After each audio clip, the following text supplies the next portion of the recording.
방송에서 제공하는 투자 정보는 투자 판단에 대한 조언입니다. 방송에서 제공하는 주식의 가치, 가격 상승 및 가격 하락에 대해서는 방송사에서 보장하지 않습니다.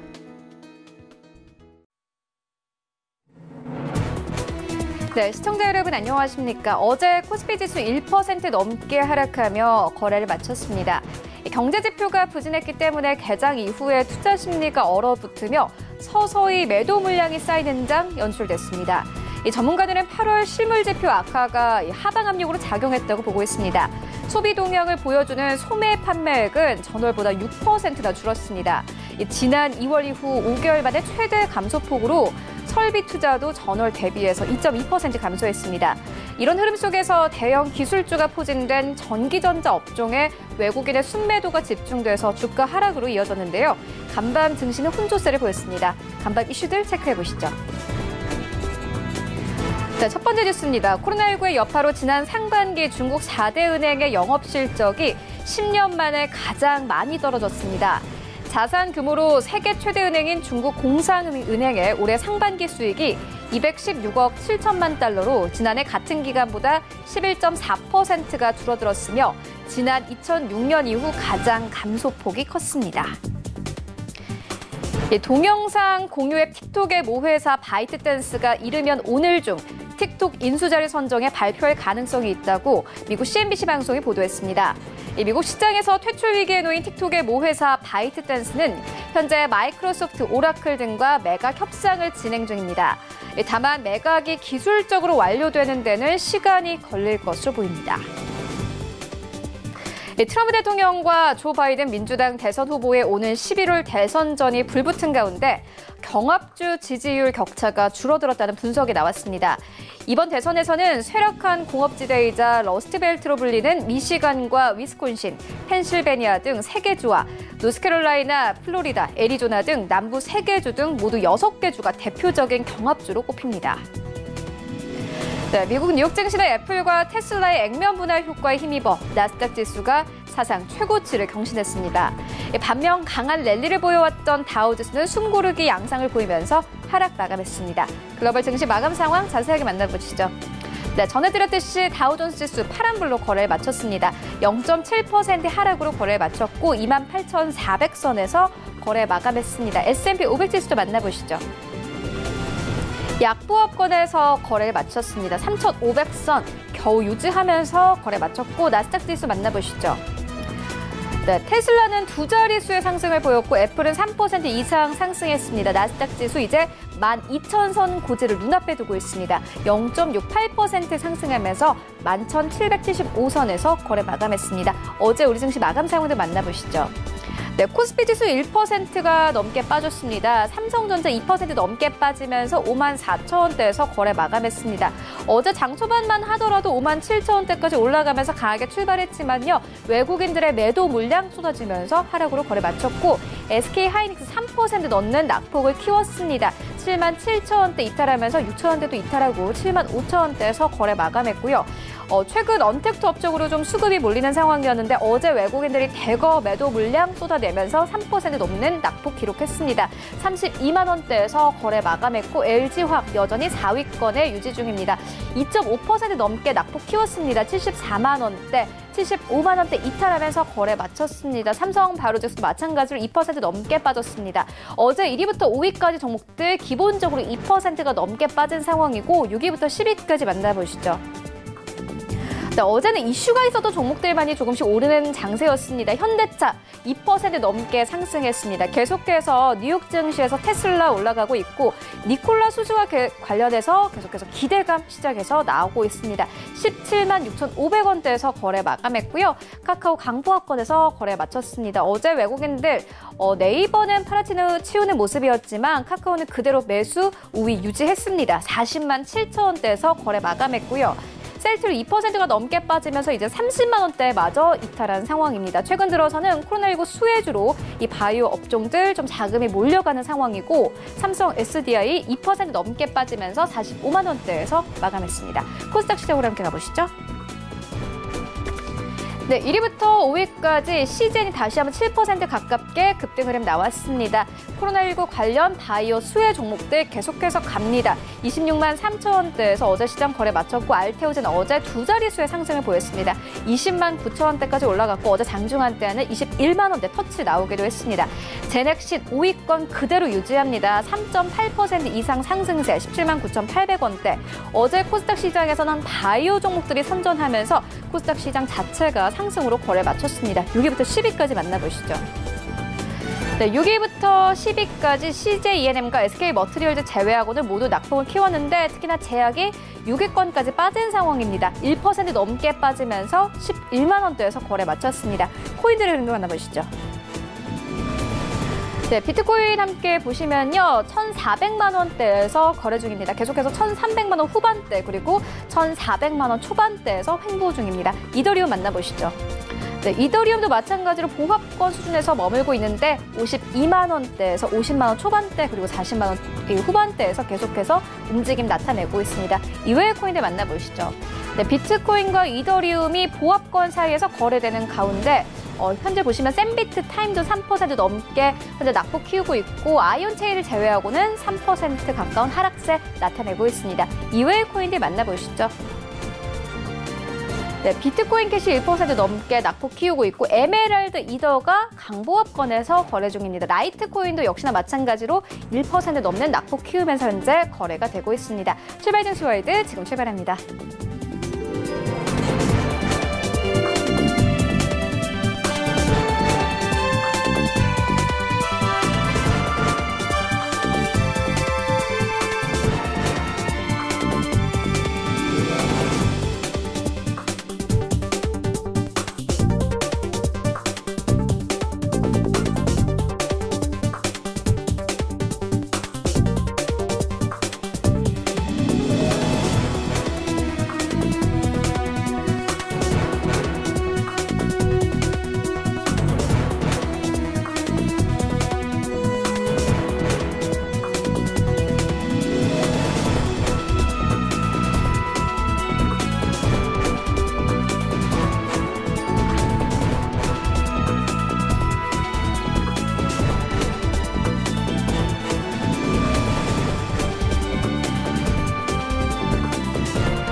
네, 글로벌 이슈 체크해보도록 하겠습니다. 글로벌 시시각각 시간인데요. 카카오페이 증권 영업부의 윤정식 팀장 화상으로 연결되어 있습니다. 이용하십니까? 네, 안녕하세요. 네, 간밤 증시 상황부터 짚고 가도록 하겠습니다. 나스닥 지수 다시 한번 사상 최고치를 경신했습니다. 테슬라와 애플이 오늘부터 주식 분할에 들어갔는데 보니까 거래량이 너무 몰려서 증권사의 거래 서비스가 좀 지연될 정도였다라는 뉴스까지 나와 있더라고요. 애플은 3%가 넘게 올랐고 테슬라는 두 자릿수의 상승을 보였습니다. 특히나 엔비디아와 인텔 같은 경우에도 좀 수급이 들어오면서 1% 이상의 상승으로 거래를 마쳤습니다. 하지만 유가가 하락하면서 에너지 관련 종목들은 하락세를 보였는데 장을 전체적으로 봤을 때 좀 이슈가 있는 종목들이 많이 올랐다 이렇게 평가를 해볼 수 있을 것 같습니다. 증시 마감 상황 어떻게 보셨습니까? 네, 좀 전에 말씀해 주셨던 대로 이슈가 있는 종목들, 특히 애플과 테슬라 쪽으로 수급 상당히 많이 쏠리면서 시장을 마감을 했습니다. 최근 들어서 분명히 금년 들어서 사상 최고치 수십 번을 갈아치우는 그 강력한 미국 시장의 모습을 보여주고는 있지만 최근 들어서 미국 시장의 모습은 분명히 종목별로 그리고 섹터별로 사실은 시장별로도 조금씩 이 모습이 좀 갈리고 있습니다. 같은 미국 시장 내에 다우, S&P, 나스닥 안에서도 조금씩 달라지는 모습들 나오고 있기 때문에 지금은 조금씩 이 선별적인 그런 모습들 보여주고 종목별로 섹터별로 선별되는 그런 모습들을 보여주고 있고요. 전체적으로 미국 시장 정리를 좀 해드리겠습니다. 이 강한 상승세를 이어온 데 따른 이 숨고르기의 모습들 보여주면서 이 미국 시장 마감을 했는데요. 기술주 중심의 나스닥 지수 같은 경우는 사상 최고치 경신 흐름을 이어갔습니다. 이 애플과 테슬라의 액면 분할 효과에 힘입어서 가장 강한 모습을 보여줬는데요. 이 다우존스 30 산업평균지수 같은 경우는 하지만 0.78% 하락한 28,430.05에 거래를 마쳤고요. S&P 500도 하락을 했습니다. 0.22% 소폭 하락한 3,500.31을 기록을 했고요. 하지만 이 애플과 테슬라 영향으로 나스닥 같은 경우는 상승을 했는데요. 0.68% 상승한 11,775.46에 장을 마감을 했습니다. 나스닥 같은 경우는 올해 들어서 41번째 사상 최고치 기록을 갈아치웠는데요. 다우지수 같은 경우는 이번 달에 7.6%, 그리고 S&P 500 지수 같은 경우는 7% 상승하는 모습을 보여줬습니다. 8월 월간 수익률로는 다우는 1984년 이후에 S&P 500 같은 경우는 1986년 이후에 이 가장 큰 상승에 대한 모습을 보여줬고요. S&P 500 같은 경우는 5개월 연속 상승하는 모습을 보여주고 있습니다. 1950년 이후에 5개월 연속 오른 것은 26번밖에 없는 그런 상황인데요. 나스닥 지수 같은 경우는 가장 많이 올랐습니다. 이번 달 9.6% 상승을 했고요.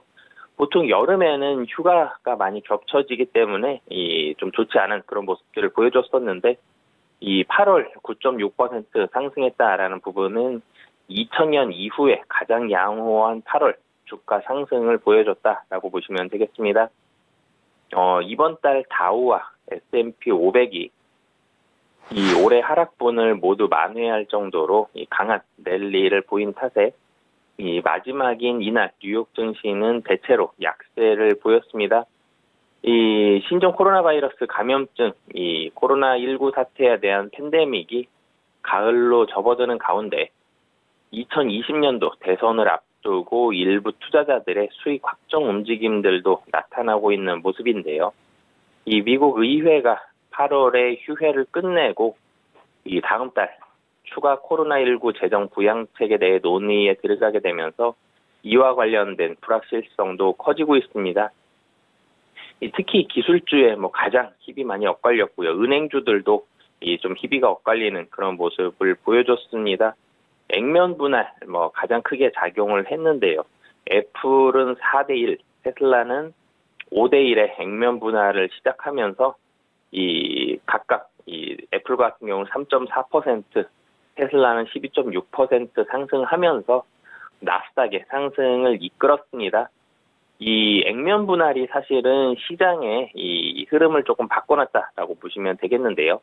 애플의 비중이 줄어든 탓에 다우의 흐름이 상대적으로 부진했습니다. 시가총액 가중 방식이 S&P 500과 나스닥은 이 시가총액 가중 방식인데요. 하지만 다우지수 같은 경우는 주가 가중 방식입니다. 이 주가 자체가 한 주당의 주가 자체가 더 높은 종목이 지수에 더 큰 비중을 차지하기 때문에 이 액면 분할이 이루어진 애플의 영향력은 4분의 1로 줄어들면서 그러면서 다우지수는 좀 하락을 하는 그런 모습들을 보여줬고요. 은행주도 다우와 S&P 500에 부담을 줬습니다. 이 연준의 완화적인 이 통화정책 재확인에 이 미국 국채금리가 하락한 영향으로 JP 모건 체이스와 시티그룹 그리고 뱅크 오브 아메리카, 웰스파고가 모두 2% 이상 하락을 했는데요. 8월 랠리로 인해서 시장은 더욱 뚜렷한 V자 반등을 기록하게 됐습니다. 이 3월 23일 가장 낮았던 이 저점 이후에 다우는 55.7%, S&P 500은 60%나 상승을 했고요. 월간으로 8월 흐름은 2월과 3월 대폭락 이후 급반등했던 4월 이후에 8월은 가장 좋은 흐름을 보여줬습니다. 시장은 낙관론 계속 나오고 있는데요. 연준이 지난주에는 장기간 낮은 금리를 유지하겠다는 뜻을 분명히 하면서 이 여름 휴가 시즌이 끝나가도 이 흐름 계속적으로 좀 이어지고 있는 그런 상황입니다. 이 리처드 클라리다 연준 부의장은 이 단지 실업률이 떨어진다고 해서 금리를 올리지는 않을 것이다 라면서 저금리 상태 강조를 했고요. 이 라파엘 보스틱 애틀랜타 연방준비은행 총재 역시 연준이 인플레이션의 2% 목표 복귀를 위해서 할 수 있는 것을 여전히 할 것이다 라면서 안정적인 흐름을 보이는 한 지속해서 인플레이션의 오버슈팅을 받아들일 수 있다라고 얘기를 했습니다. 여기에다가 경제 지표도 전체적으로 호조세를 보여주고 있는데요. 이 8월 기업 활동 지수 같은 경우는 8.0으로 전월에 마이너스 3.0에서 이 상승하는 모습 보여줬고요. 이 지수 같은 경우는 4월 사상 최저치로 폭락한 이후에 회복 흐름을 이어가면서 이번 달에는 처음으로 플러스 영역으로 돌아섰습니다. 이 시카고 옵션 거래소에서 이 변동성 지수, 빅스 지수는 전 거래일보다 15.16% 상승한 26.44를 기록을 했습니다. 이 섹터별로 조금 더 자세히 말씀을 드리면요.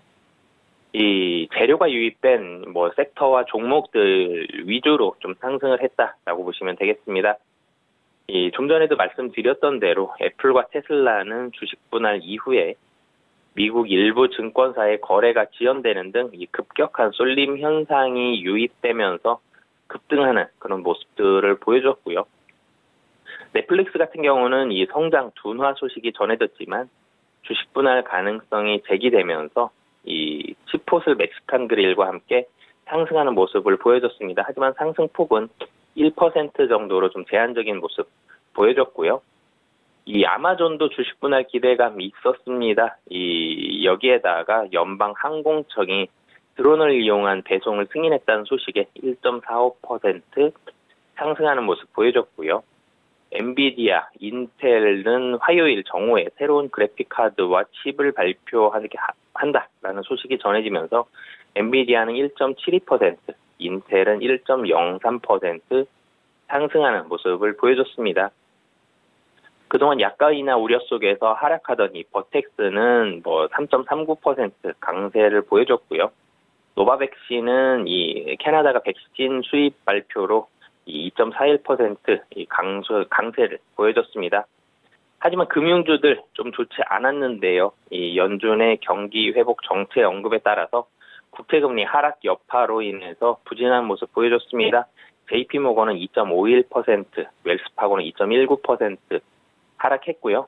디즈니 같은 경우는 넷플릭스에 대한 이 성장 둔화 소식에 대한 여파로 2.71% 이 하락을 하면서 부진한 모습 보여줬고요. 이 델타항공이나 보잉과 같은 항공주들 그리고 메리어트와 같은 호텔주들, 이 엑선모빌과 쉐브론과 같은 에너지 업종들은 경기 회복 정책 그리고 이 WHO에서는 사실 좀 이 조심스러운 발언들이 나왔는데 코로나 방어에 성공했다라고 섣불리 언급하지 말라라는 경고 여파가 나오면서 이 전체적으로 코로나 관련된 우려감들, 경기 관련된 종목들은 이 하락을 했다라고 보시면 되겠습니다. 네, 그리고 다우존스 지수가 7년 만에 최대 규모로 개편되면서 S&P 500 지수와 격차가 계속 확대될 전망이다. 이렇게 외신들은 보고 있습니다. 과장님께서 어떻게 보십니까? 네, 사실은 전일 미국 시장 다우존스 지수는 하락을 했고 나스닥 지수는 상승을 했습니다. 가장 크게 작용한 이유가 이 다우존스의 지수 산정 방식 이런 부분이었는데요. 이 미국 뉴욕 증시의 이 다우존스 30 산업 평균 지수가 개편되면서 시장에서는 이 S&P 500과의 괴리가 더 커질 것으로 관측되고 있습니다. 이 다우 지수 같은 경우는 올해 이 다우존스 마켓 데이터에 따르면 올해 S&P 500 지수 상승률은 다우 지수보다 사실 8%포인트 앞서 있는데요. 1932년 이후에 가장 큰 격차를 보였다라고 보시면 되겠습니다. 통상적으로 다우 지수와 S&P 500 지수 상승에 대한 폭은 조금 다를 수 있지만 거의 비슷하게 갔었고요.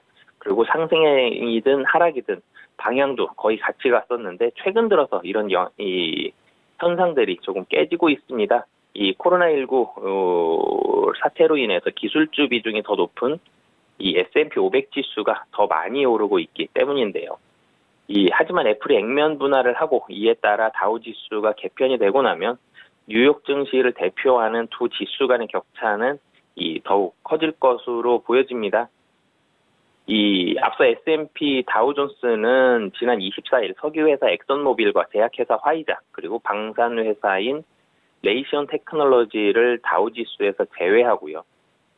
대신 고객관리 클라우드 컴퓨팅 업체인 세일즈포스닷컴, 바이오 제약사인 암젠, 항공우주기업 허니웰을 신규 편입한다라고 발표를 했습니다. 지난달 애플이 주식 한 주를 4주로 쪼개는 액면 분할을 결정을 하면서 이 IT 업종 비중이 크게 축소가 됐고요. 그러면서 IT 업종을 확대하기로 한 것인데요. 사실은 이 미국 시장 설명해 드릴 때 간단하게 말씀을 드렸었는데 S&P 500과 나스닥 같은 경우는 시가총액을 기준으로 합니다. 그러면서 지수를 산출을 하는데요. 다우지수 같은 경우는 30개 구성 종목의 주가, 한 주당의 주당 단가를 평균을 해서 산출을 합니다. S&P 500 종목들이 성장성을 중시한다면 다우지수는 좀 상대적으로 가치주 위주로 구성이 되어 있는데요. 다우지수 같은 경우는 주당 단가가 중요하기 때문에 애플과 같이 4분의 1로 액면 분할이 된다라면 영향력도 마찬가지로 좀 줄어든다라고 보시면 되겠고요. 하지만 S&P 500 같은 경우는 액면 분할이 되더라도 전체적인 시가총액은 그대로기 때문에 영향력은 유지된다라고 보시면 되겠습니다. S&P 500 지수의 성장주들은 올해 들어서 25%나 상승을 했지만 다우지수 내 가치주들은 11% 하락을 했습니다. 성장주들이 시장 평균 수익률들을 상회하면서 시총의 가중치를 둔 S&P 500 지수는 지난 3월 23일 저점 대비해서 57% 급등했고요. 연간으로도 8.6% 상승을 했습니다. 하지만 애플이 주식 분할을 하고 나면 다우존스 내 기술주 비중은 24%로 떨어지면서 애플 주가는 올해 70% 이상 폭등하면서 미국 시장을 이끌었던 가장 큰 주도주 중에 하나다라고 보셔도 되겠는데요. 다우지수에도 1,400포인트 이상을 기여를 했습니다. 애플이 없었다면 다우지수는 S&P 500과 나스닥의 상승세를 따라잡는 데는 상당히 좀 어려움을 겪었을 것인데요. 하지만 애플의 4대1 분할 이전에 다우지수 내 기술주 비중은 28%로 S&P 500 지수와 동일한 상황입니다. 애플 다음으로 다우지수 내 영향력이 큰 유나이티드 헬스의 올해 주가 상승률은 6.9%에 그치고 있는데요. 그렇기 때문에 기술주들 이 영향력 상당히 컸다라고 보시면 되겠습니다. 또 S&P 500에 속한 아마존과 알파벳, 페이스북과 같은 올해 상승세가 두드러진 기술주들은 상대적으로 좀 다우지수에 속해 있지 않은 그런 상황인데요. 그러면서 이번 다우지수 개편이 코로나19 팬데믹 이후 기술주 성장주 위주로 성장하고 있는 올해 증시 환경 변화를 제대로 반영하지 못한다는 평가가 나오고 있고요. 향후 S&P 500 지수와의 괴리도 더 커질 가능성이 높다라고 보시면 되겠습니다. 네, 그리고 틱톡 매각 협상과 관련해서 좀 여러 가지 뉴스가 나오고 있는데요. 오늘 아침에 보니까 CNBC 측에서 틱톡의 인수자 발표가 임박했다 이렇게 뉴스를 내놓았습니다. 뭐 잘하면 오늘 우리 장중에 좀 발표가 될 수 있을 것 같은데 관련된 뉴스 어떻게 보고 계십니까? 네, 사실은 틱톡 매각 협상, 중국과 미국 자존심 싸움, 그러면서 미국과 중국의 전면 대결로까지 좀 갈 수 있는 가능성이 있기 때문에 시장에 우려감 자아낸다라고 보시면 되겠습니다. 이 중국 정부가 동영상 공유 플랫폼 틱톡의 매각에 기술 수출 규제 카드로 제동을 걸고 나섬에 따라서 틱톡의 모기업인 바이트댄스와 미국의 마이크로소프트, 오라클, 월마트 등과의 매각 협상이 연기되는 등 어느 정도 좀 영향력을 받고 있는데요. 이 미국 행정부에서는 오늘 9월 15일까지 매각 협상이 종료되지 않는다라면 틱톡의 미국 내 사용을 전면 금지할 계획입니다. 틱톡 인수 문제를 놓고 미국과 중국 정부가 이 본격적인 힘겨루기를 하고 있어서 틱톡 매각 협상이 향후 2주일 이내에 종료될 수 있을지 불확실한 상황인데요. 이 바이트댄스는 지난주 주말에 인수 의향을 밝힌 미국 기업 중에서 한 업체를 선정해서 배타적인 협상을 할 예정이었다라고 이 월스트리트저널이 보도를 했습니다. 하지만 중국 정부가 지난 28일 당국의 허가가 필요한 수출 제한 기술 목록을 수정해서 발표를 했고요. 수정 목록에는 음성, 문자 인식 처리, 사용자에 맞춘 콘텐츠 추천, 그리고 빅데이터 수집 등 인공지능 분야 기술이 대거 포함이 됐습니다. 이는 중국 정부가 틱톡 매각에 제동을 걸기 위한 조치라는 게 미국 측의 이 분석인데요. 이 바이트댄스는 30일 밤 발표한 성명에서 이 상무부가 수출 제한 기술 목록을 수정해서 발표한 것에 주목하고 앞으로 중국 기술 수출입 관리 조례와 중국 수출 제한 기술 목록을 엄격하게 준수해서 기술 수출에 관한 업무를 처리해 나가겠다라고 밝혔습니다. 이는 곧 바이트댄스가 중국 정부 당국의 허가를 받은 뒤에 미국 기업의 틱톡의 일부 사용권을 넘기겠다라는 뜻이라고 미국에서는 분석을 하고 있는데요. 중국 정부가 향후 2주일 이내에 틱톡 매각 허가를 내주지 않을 것이 커지자 이 틱톡 매각 협상이 중대한 고비에 직면했습니다. 이 뉴욕타임즈 같은 경우도 중국 정부가 매각 협상 조건을 제시하겠다는 의도를 드러냈지만 이 협상을 결렬시킬지는 아직 알 수 없다라고 얘기를 하고 있고요. 뭐 그러면서 이 MS 오라클 유통업체인 월마트 이런 이 협상전이 조금은 뭐 지지부진해질 수도 있다라고 보시면 되겠고요. 이 틱톡 매각 협상은 이뿐만이 아니라 향후 미중 관계에도 심대한 파장, 영향력 충분히 미칠 수 있다라고 미국 언론들이 전하고 있는 상황입니다. 네, 틱톡 이슈까지 다뤄보고 왔습니다. 지금까지 카카오베이 증권 영업부의 윤정식 팀장과 함께했습니다. 고맙습니다. 네, 감사합니다.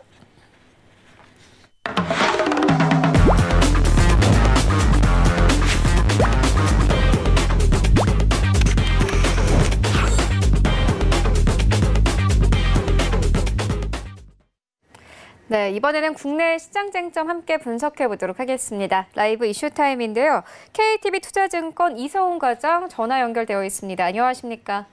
네, 안녕하십니까? 네, 오늘부터 이제 9월이 시작이 됐는데 최근 코로나19 확진자가 급증하면서 사회적 거리 두기가 2.5단계로 상향 조정된 상황입니다. 경제 활동에 대한 우려감도 커지는 상황인데 증시 상황은 어떻게 보고 계십니까? 네, 우선 우리나라 내적으로 계속 지금 악재가 나오는 상태인데요. 역시 뭐 코로나 재확산입니다. 이 사회적 거리 3단계가 시행이 되냐 안 되냐 이거에 따라서 단계적인 충격이 좀 있을 것 같은 상황이라고 볼 수 있겠고요. 우선 사회적 거리 3단계가 시행될 경우에는 이 하반기에 경기 회복 속도에 늘어질 가능성이 좀 크다라고 볼 수 있겠고, 또 이제 코로나19 사태가 장기화되면서 이제 민간 소비 회복이 좀 제한되는 상황으로 가고 있기 때문에 증시에서 좀 고민이 좀 많아진 상황이라고 볼 수 있겠습니다. 다만 이제 주요국들의 경제 활동은 계속 이어지고 있고, 이 4차 추경 같은 이 정부의 추가적인 정책 지원도 나올 수 있을 가능성이 크기 때문에 지난 3월과 같은 상황이 재현될 가능성은 그렇게 좀 낮아 보인다라고 좀 알 수 있겠고요. 우선 이 장기화되는 부분에 있어서 우선 대안을 준비할 수 있는 시간이 좀 드러난 거에 좀 차이가 있지 않나 이렇게 판단이 됩니다. 우선 미국과 또 여기에 미국과 유럽 국가들이 코로나19 재확산에도 이 셧다운이 과도한 비용을 초래한다는 생각에 봉쇄 조치에 대해서는 부정적인 의견을 내보이고 있어서 뭐 우리나라 같은 경우에 3단계를 하는 부분에 있어서 꺼려지는 부분도 있고요. 또 여기에 뭐 글로벌 경제가 긍정적인 상황으로 가고 있는 상태에서 우리나라 수출 회복 속도도 좀 하반기 어떤 경계복 지연 등으로 인해서 약간의 좀 그 수출 전망이 좀 낮고 있긴 하지만 그래도 어떤 그 글로벌적인 대외 수출에 의존하는 우리나라 입장에서 봤을 때는 이 내적인 문제가 이 코로나 재확산은 내적인 문제로 끝날 가능성도 크지 않을까 이렇게 좀 생각이 되고 있습니다. 다만 이제 코로나19가 뭐 3단계 되고 재확산되면서 이 코스피가 조정 국면에 갈 가능성은 염두에 둬야 되는 게 맞다라고 볼 수 있겠고요. 우선 지금 현재 봤을 때는 이 조정을 받았을 때 이 종목별로 슬림하는 전략이 굉장히 중요하다라고 좀 볼 수 있겠고, 우선 그 2차 확산 우려로 조정이 컸었던 어떤 금융 소재나 산업재 같은 섹터 같은 경우에는 어떤 저평가 국면에서 종목들을 봐야 되는 게 맞지 않을까 이렇게 좀 판단이 되고 있습니다. 여기에 어떤 종목별로 더 들어간다고 한다면 그전에는 어떤 성장주에 좀 관심을 많이 가졌었는데 이제는 성장주와 가치주를 같이 겸하고 있는 종목들을 관심 있게 봐야 되는데 뭐 대표적으로 SK케미칼, LG화학, 삼성물산, 카카오 같은 이런 대형주를 우선 성장주와 또 이제 그 가치주에 묶어서 좀 생각을 해봐야 되지 않을까 판단되고요. 여기에 휴맥스나 어떤 그 고려양 같은 그전에 알려지지 않았던 종목들도 좀 관심 있게 보는 게 맞지 않을까 이렇게 보이고 있습니다. 네, 그리고 코로나19 재확산 사태로 수혜를 받는 음식료 업종에 대한 기대감은 더욱더 높아지고 있습니다. 보니까 목표 주가 상향 조정되는 종목들도 몇몇 나오는데 어떻게 보고 계십니까? 네, 역시 그 관련주의 상승세가 아주 눈에 띄게 나타나고 있는 현재 상태인데요.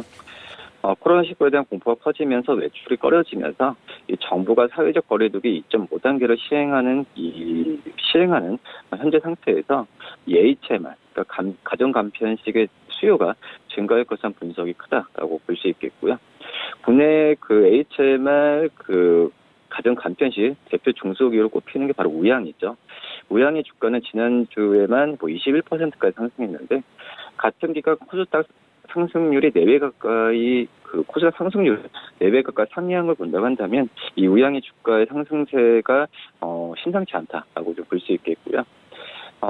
이 우양이라는 기업은 이 CJ 제일제당과 풀무원의 이 OEM 방식으로 이 가정간 편식을 납품하며 주력 제품은 이제 냉동 핫도그와 치즈볼이라고 볼 수 있겠습니다. 그렇기 때문에 이 그전에 음식료 업종들의 대형주의주, 뭐 CJ 제일제당, 농심 뭐 이런 종목들이 많이 갔다고 한다면 이제는 후발주자도 관심 있게 봐야 되지 않을까 생각되고요. 또 서울식품도 지난주에 9.5% 가까이 상승세가 보여주었는데 이 서울식품 같은 경우는 냉동 생제저, 반제품, 냉동 반죽 등을 판매하는 회사라고 볼 수 있겠고 특히 어제 같은 경우에 이 해산물 또 어류 관련주들의 상승세가 좀 크게 눈에 띄었는데 특히 이제 그 지난주에 뭐 CJ 시푸드도 36%까지 오른 걸 본다고 한다면 이 음식료 업체 전체적인 시장진이 좋다라고 좀 볼 수 있겠습니다. 이 가정간편식, 이 HMR 제품 같은 경우에는 이 별다른 조리 없이 데우기만 하면은 이거에 대해서 그 어떤 말 그대로 간편하게 식사를 해결할 수 있는 상황인데요. 뭐 그동안은 1인 가구가 좀 증가하면서 성장세에 좀 관심을 가졌다면은 이제는 여기에 코로나19 수혜까지 더해지면서 HMR에 대한 제품의 수요는 계속 늘어날 가능성이 크지 않을까 이렇게 판단이 되고 있습니다. 우선 대표적인 CJ 제일제당 같은 경우에도 올해 상반기 연결기준 영업이익이 전년 동기 대비해서 86% 증가한 3,849억 기록했는데 시장 전망치 2,610억을 크게 넘어선 상황이라고 볼 수 있겠고요. 특히 이제 HMR 분야 매출은 1년 전과 비교하면서 20% 가까이 늘었고요. 이 오뚜기 같은 경우에도 상반기 영업이익이 전년 대비해서 21%까지 증가하는 모습을 보여줬는데 이런 점에서 봤을 때는 앞에 있는 대형주들의 시점 계속 견고하게 유지될 가능성이 크지 않을까 판단이 됩니다. 이 가공식품 세분 시장 그 현황 보고서를 본다고 한다면 국내 HMR 시장은 지난해 4조 원에 좀 육박했고요. 2022년에는 5조 원을 넘을 것으로 좀 보여주고 있습니다. 이 같은 추세로 본다면 CJ제일제당, 우양 같은 다수의 HMR 기업은 공장 증설 등의 관련 투자를 확대했거나 마친 상태라고 볼 수 있겠고요. 코로나 사태 이전부터 생활 습관이 변화가 되면서 이 HMR 시장은 계속 성장이었는데 앞으로도 이런 상승세는 계속 이런 말씀드렸던 모멘텀으로 본다고 한다면 계속 유지될 가능성이 크지 않을까 이렇게 보입니다. 네, 최근 유동성 장세가 계속해서 지속되고 있는 가운데에서도 이 정유 업종은 계속해서 하락세가 나오고 있습니다. 아마 코로나19 백신이 나온다면 가장 먼저 반등할 섹터일 것 같은데 어떻게 보십니까? 우선 우리나라 증시도 순환매 장세가 있었던 그런 상황에서 이 정유주는 철저하게 소외됐다라고 볼 수 있겠는데요. 이 추가적인 국제 유가 상승 가능성도 낮고 가능성이 좀 낮은 부분에 있어서 이 석유화학 제품에 대한 수요가 굉장히 좀 떨어지고 있다라고 볼 수 있겠고요. 여기에 하지만 이제 최근에 좀 SK 이노베이션 오르고 본다고 한다면 2차 전지 사업이나 어떤 투자 프로젝트가 이 정유 업종의 주가 재평가 요인이지 않을까 이렇게 판단이 되고 있습니다. 우선 정유업계 침체는 말씀드렸던 국제유가 하락이 가장 크고 이제 수요 부진 때문이라고 볼 수 있겠는데요. SK이노베이션과 GS 칼텍스를 포함한 국내 정유 4개사 중 올 2분기 적자를 면한 건 현대오일뱅크밖에 없다라고 볼 수 있겠고요. 하지만 132억의 영업이익을 낸 현대오일뱅크조차 정유 부분에서는 186억의 적자를 나타냈습니다. 그런 상태에서 지금 이제 SK이노베이션의 주가의 상승세는 좀 다시 한번 지켜봐야 되는 게 맞다라고 볼 수 있겠는데 한마디로 정유업계는 새로운 먹거리 발굴에 좀 사활을 걸어야 된다라고 볼 수 있습니다. 가장 눈에 띄는 기업은 말씀드린 SK이노베이션인데 역시 전기차 관련 배터리 사업을 포함하면서 소재 관련 사업 진출도 지금 시도하고 있는 상황이고 최근에 LG화학과 국내외 어떤 법정 공방을 벌이는 와중에도 이런 좀 호실적을 이런 주가를 내지 않았나라는 부분은 좀 고무적이다 생각되고요. 이 자회사인 SK 아이테크놀로지의 상장 계획도 주가 상승 추진력으로 꼽히는 상태라고 볼 수 있겠고요.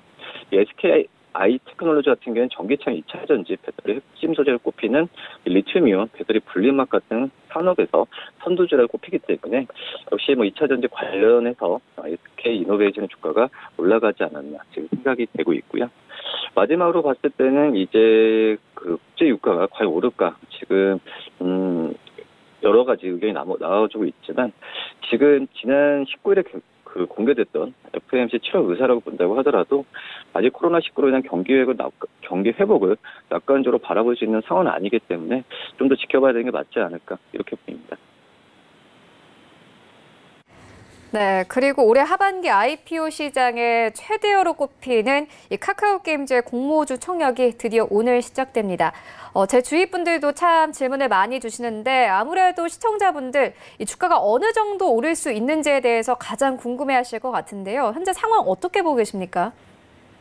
네, 우선 계속 지금 언론에서 나오고 그 경제뿐만 아니라 어떤 그 시장 그러니까 전체적인 어떤 우리나라 안에서도 관심이 가는 게 카카오게임즈의 성장이라고 볼 수 있겠는데요. 하지만 이런 그 과열된 모습 본다고 한다면 약간 좀 진정할 필요는 있지 않을까 판단이 됩니다. 지금 현재 카카오게임즈의 장외에서의 주가가 6만 거의 7만 원 가까이 좀 치솟았던 부분이 있었는데 하지만 증권사에서는 상장 후에 이 카카오게임즈의 적정 가치를 3만 원으로 좀 보고 있는 게 좀 우려 섞인 부분이라고 말씀드릴 수 있겠고요.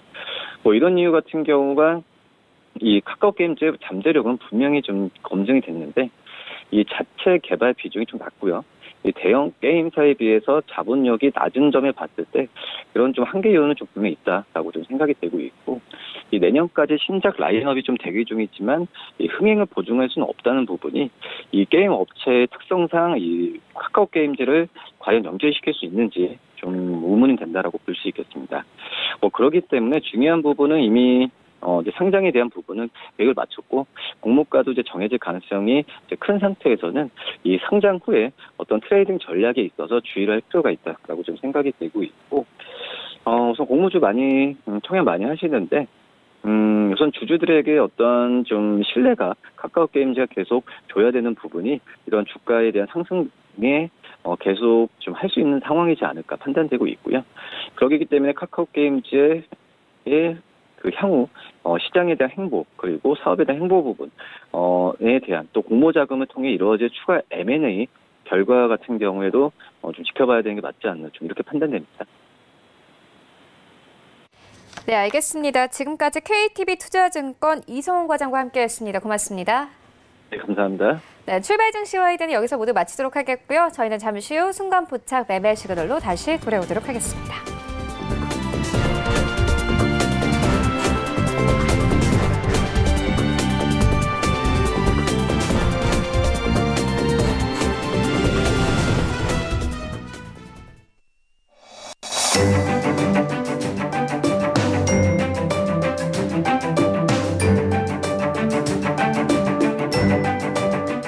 안녕하세요. K웨더 라이프스타일 예보 고강용입니다.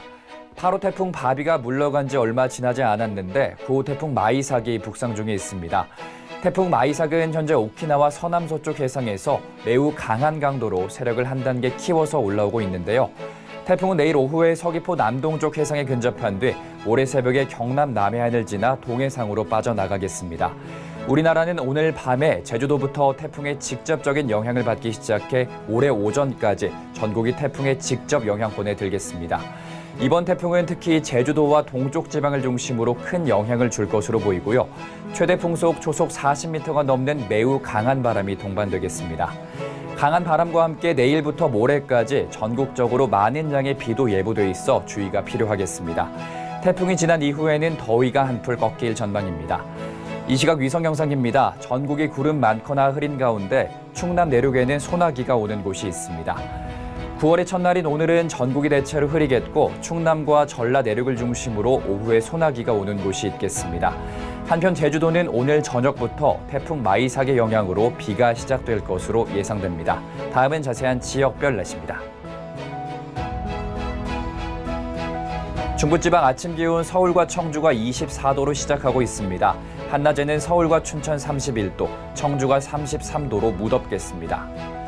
동해안 대체로 흐리겠고 한낮에 속초와 강릉이 27도에 머물며 큰 더위는 없겠습니다.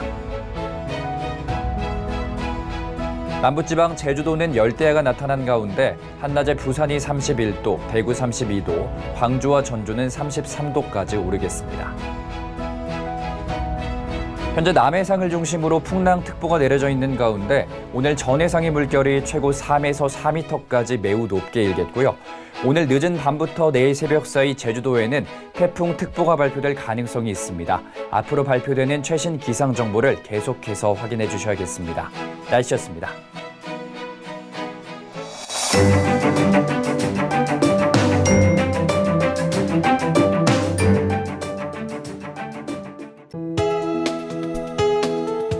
방송에서 제공하는 투자 정보는 투자 판단에 대한 조언입니다. 방송에서 제공하는 주식의 가치, 가격 상승 및 가격 하락에 대해서는 방송사에서 보장하지 않습니다.